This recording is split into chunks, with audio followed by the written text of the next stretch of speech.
Mga kapuso, narito tayo ngayon sa Sitio Kipolot, Barangay Palakapaw, sa bayan ng Quezon, Bukidnon Province. At ngayong umaga nga ay i-inspeksyonin ni DPWH Secretary Vince Dizon ang ginagawang detour road dito sa lugar matapos nga ang nangyaring landslide sa kalsada noong Oktubre ng nakaraang taon.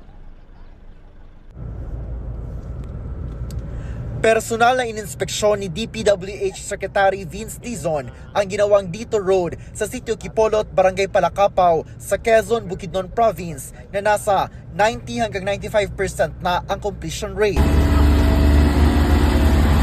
Oktubre ng nakaraang taon nang nasira ang bahagi ng Bukidnon Davao Road sa lugar matapos ang pagguho ng kalsada. Matapos lang ang 2.5 buwang konstruksyon, pinabuksan na ng DPWH kasama ang mga lokal na opisyal ng Bukidnon ang detour road sa mga motorista ngayong araw.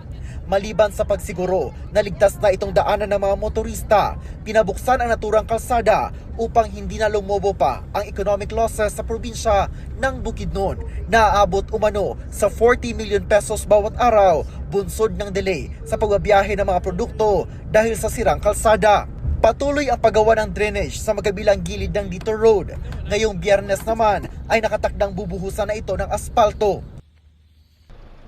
Yan ang latest mula rito sa Bukidnon. Ako po si Orgil Relator ng GMA Regional TV para sa GMA Integrated News.